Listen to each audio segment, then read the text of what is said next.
Bu videoni o'zi boshqacharoq boshlamoqchi edim. Boshqacharoq gap bilan boshlamoqchi edim. Videoni tagida bitta video bo'lish kerak edi. O'sha videoni bu yoqqa qo'yib, ozgina xatolarimni to'g'rilamoqchi edim, lekin u videoni topa olmayapman. O'sha o'chib ketibdi, o'chirib yuborishibdi. Ba'zi videolarda, ba'zi harakatlarda xatolar bor edi. U harakat hozir eslolmayapman to'liq esimdaligi juda ham oyoq katta ochilgan, orqani juda ham orqaga chiqarib yuborgan, xunuk, sal raqs qo'polroq video edi. U yerda harakat traska kachalka bo'lgan. Traska bo'lgan, ko'proq kachalka ham emas, traska bilan.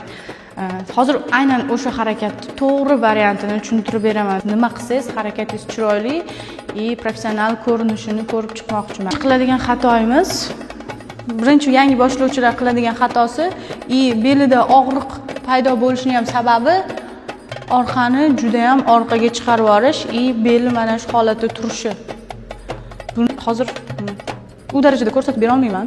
Bu darajada, bu chunki ommaviy video. Endi tezlashtiramiz. Tez tushuntirib o'tib ketaman. Orqani bunaqa chiqarib turmaymiz. Ozgina ichkariga qayiramiz, to'g'rilaymiz, orqani to'g'rilaymiz.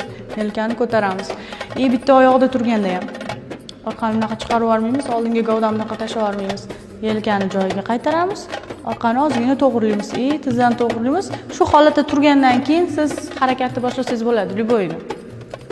Kachalkada ham, traskada ham, hammasida, undan tashqari udarlarda, sbros, ключ, hamma harakatlarda.